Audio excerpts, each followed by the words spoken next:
There you go. Oh, thanks. Thank you so much, Daniel. All right, get out of here, get out of here. Forget Shenmue 3! Hi, and welcome to Playnation Games, where we love Sonic the Hedgehog.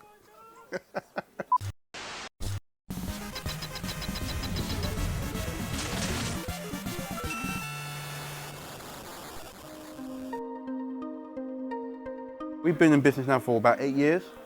M&M Games was a much smaller store, easily maybe less than a quarter the size of this place now. We are a lot more about community. By all means, please come down and buy games. But we are very much about, like, you know, people coming down, competitions, community stuff, tournaments, video gaming, anime, board games, card games, you name it. You can come down anytime, it's totally free, and just hang out. Retro, I think obviously nostalgia is the big deal. A lot of people play games. Myself, you know, I'm 30 years old. I play games because I remember them and what they meant to me at the time. And also because I feel like a lot of new games, cards and FIFAs, are almost overly complicated. A lot of games when I play them, I remember not only like the game itself, but what I was doing, who my friends were. I can play Streets of Rage 2 and remember like great times with my brother, like, you know, being kids in summer. It did take a bit of a dive in, I'd say, around the early 2000s. I guess people were just kind of getting used to the notion. We were seeing a large shift in gamers as well. I'd say recently, really, it kind of jumped back up again in the last 6 or so years, because there's, well, A, the rise of YouTube. A lot of people want to play all the games, they want to play them on YouTube because it's great to watch, as you are now. B, just a lot of people are playing games because they're actually being released in, not only online, like something like Gunstar Heroes was released online, but with cuts. So people want to play the original one, so they come and find it in the original version, and so on and so forth. Lots of games that are coming out again. Hopefully Retro can keep going strong. We're great, I'm great. My partner Stu, who isn't here at the moment, he's great too.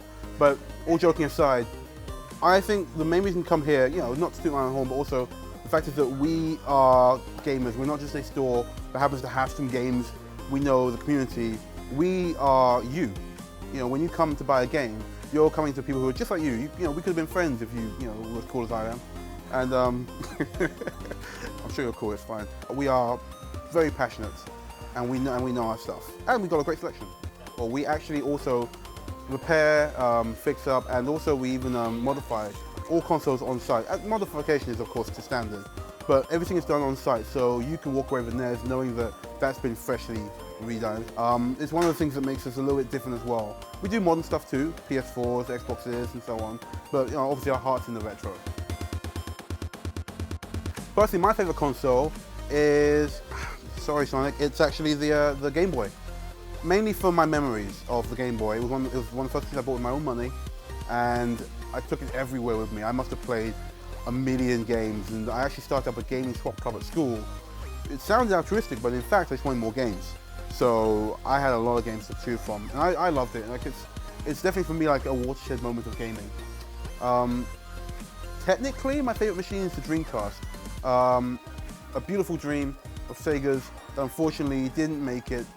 Phantasy Star Online was amazing, Power Stone amazing. I mean, it just had so much going for it, but it was too soon.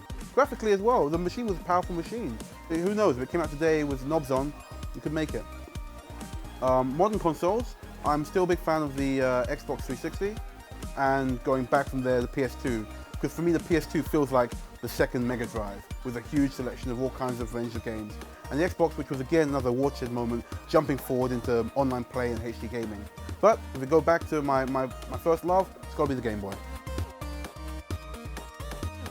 One of the great things I love about owning the store and running the store is seeing young people actually coming in and picking up retro. Now, this is great because for them, it's not even retro to them. It's beyond time. It's fossilized gaming heritage. Like, I've got kids that come in now, I can hold a NES up and say, this is older than you know? And these kids come in and go, okay, cool, I'll try playing Sonic 1. And it's fantastic. One of my favorite bits is I put some kids down to play Streets of Rage. We had a competition upstairs where it was, how far could you get from Streets of Rage on one life? And the amount of kids I found trying to walk left. Like, it's just, anyone who's an old school gamer, you don't walk left in anything, really. But yeah, they kept saying, like, I can't walk left. And I'm like, why would you try to? And it's like, to me, it's mind-blowing, but to them, it's like, obviously I can walk wherever I want. Seeing kids try out retro gaming is fantastic. It's a way for me to see how far games have come and how far gamers have come as well. I have a lot of fond memories of Shenmue as a game because, again, for the Dreamcast, it was a real powerhouse of a game. You want to show people this is art, this is a gaming art. You show them Shenmue at the time. It, to this day, holds up very nicely as a showpiece. Something that you can say, look at what the Dreamcast could have done. But if you try playing it to this day, it's janky isn't quite the word, but it definitely doesn't quite hold up. I still love Shenmue, don't send hate mail, it's a great series, but I'm aware and appreciate that it maybe doesn't hold up by today's standards.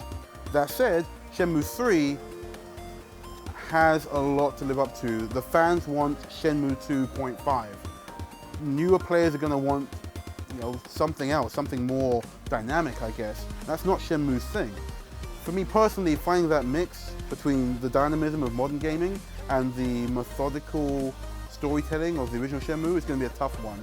I hope they do well, but we'll see, we'll see. One of the biggest influences on my young gaming age, of course, was Japan.